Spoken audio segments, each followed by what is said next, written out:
Fear can often be our biggest hindrance to success. It can lead to inaction, procrastination, anxiety and worry, and just the idea of sitting on your gifts, which I talked about in a previous video. My personal testimony with fear is it often led to procrastination. I really was worried as far as my ability to complete these projects and complete these orders, so I would honestly wait till the last minute. I had this fear of failure mentality. I had the fear of the unknown, of how is it going to turn out? Can I do it? Am I capable? Am I good enough? All kinds of things. And it was all up in here, and it was messing me up for a really, really long time. And until I really got a grasp on my mindset, and I was able to tell myself, Kelly, you can do this. You are capable. You have resources to complete this task.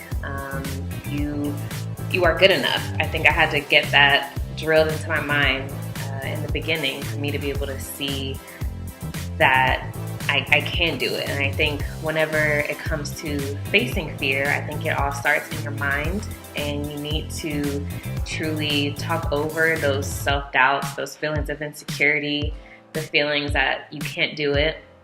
And as the verse said above, that God did not give us a spirit of fear, but of power.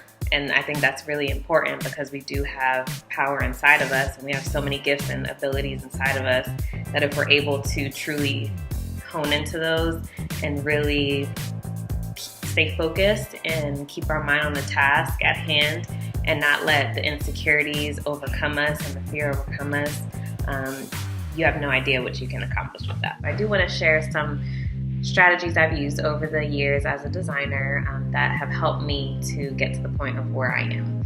So one of those is to renew your mind. I think oftentimes I would obsess over the worst case scenario and tell myself that I'm not going to be able to do this, and because I can't, my customer isn't going to like their dress, and because they don't like it, I'll never get another customer again because they'll write me a bad review, and I'm just never going to be successful, and it's just a snowball effect of terrible, terrible things. I think once I stopped doing that and truly thought out the best case scenario and how I can get to that ultimate goal, it definitely helped a lot. I think by writing each task down and kind of taking it day by day and doing the best you can, I think that goes a long way. And I also think just speaking positivity and really over talking those fears and those doubts can be very helpful. Affirmations as well has been something that's been very helpful for me, whether it's reading my favorite quotes or my devotionals or watching a motivational video. I think as you continually speak those positive things in your mind, that you will have the faith and have the confidence to overcome whatever it is that you're going through.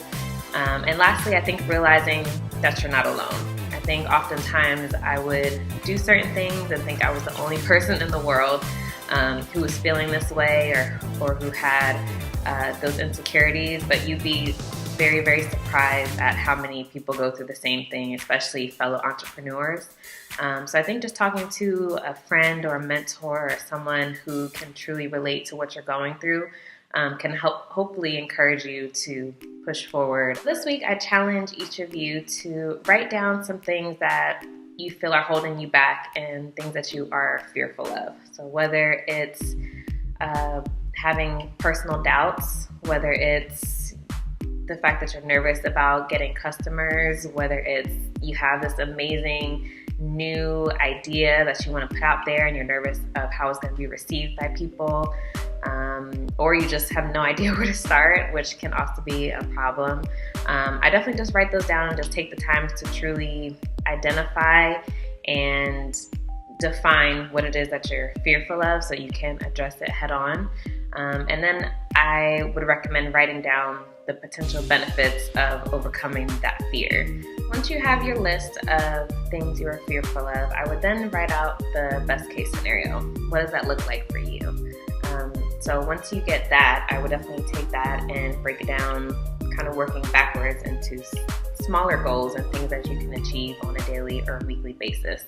I think we often get scared of the big picture and the big idea that we have in our head, that it just seems too large and unattainable. But by breaking it down into smaller tasks and things that you can do, it definitely becomes more realistic and more attainable. Owning a business is very much a trial and error process. You have times where you are putting your heart, soul, and energy into something and it just doesn't work out sometimes.